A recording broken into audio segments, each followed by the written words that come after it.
I lived with my father and mother, and I was their only daughter. Because my mother had married my father, who was 20 years older than her, my father remained ill for 3 or 4 years, and then he passed away. My mother was still young and beautiful. She was always dressing up and pampering herself, and she loved appearances and money very much. Maybe that's what made her marry a father who was older than her.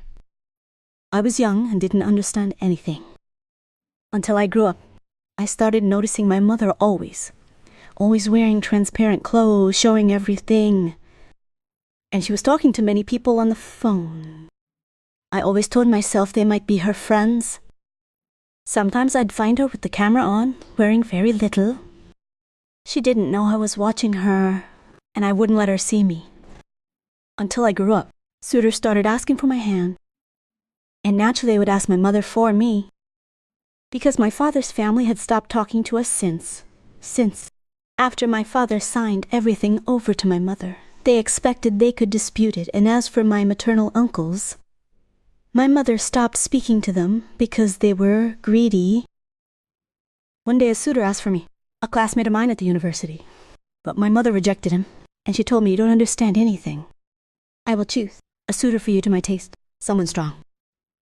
Not like your father. His prime passed early, so he could make you happy," until one day a suitor came to ask for me. He was the son of one of my mother's friends. He was tall and broad and very fit. My mother liked him a lot. I was rejecting him, and I didn't want to marry him. Then my mother told me, "You will be happy with him. Listen to me. Don't end up like me." I went looking for money, and he fell short of marital duties. And I really listened to my mother and got engaged to Ahmed. From the moment I got engaged to him, my mother was always wearing very tight and striking clothes in front of him, showing all her curves. I kept telling her, "Mom, don't sit in front of him like that." She would tell me, "You silly girl, he's just like my son. There's nothing to it." And I would tell myself that he truly was like her son. Days went by and we got married. I would call my mother from time to time to come stay with us, instead of being alone, and she would actually come. She would dress as she was accustomed to tight and short clothes. When my husband returned from work and saw her like that, he would say, "What's wrong, girl? Your mother is so beautiful. Your mother needs a man. She should get married. She must be tired. Your father has been dead for over 15 years. May God help her for being able to endure all that." He was always saying this while laughing. And I would tell him, "Stop joking. She is happy like this, without marriage." My mother would come stay with us for a few days and leave. Until one day I was feeling very ill. I called my husband and he came. We went for a checkup and the doctor told me, "Congratulations, you are pregnant." The pregnancy was very hard on me. I was disgusted by any food I cooked. I called my mother and told her to come over. My husband actually went and got her so she could stay with us until I gave birth. I would always find my mother and my husband standing in the kitchen together. Ever since my mother came to stay with us, my husband stopped going to work as much. Sometimes my mother was the one giving him money to spend.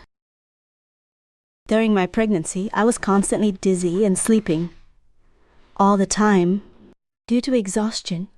Whenever I woke up, I would find my husband sleeping in another room, and my mother would be taking a shower. I never suspected a thing. I kept telling myself that nothing could ever happen between them. This is my mother who gave birth to me and raised me. She would never hurt me. She is the one person who would protect me and my home.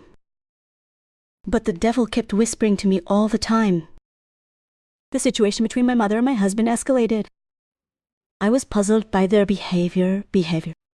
One day, my husband was joking with my mother as usual. Then I found him coming up to me saying he wanted me and needed me right then. I told him to stay away. I was going to the doctor and would deal with it when I got back. When I returned, I dressed up and got ready. I kept trying to get close to my husband, hugging him and trying to be intimate.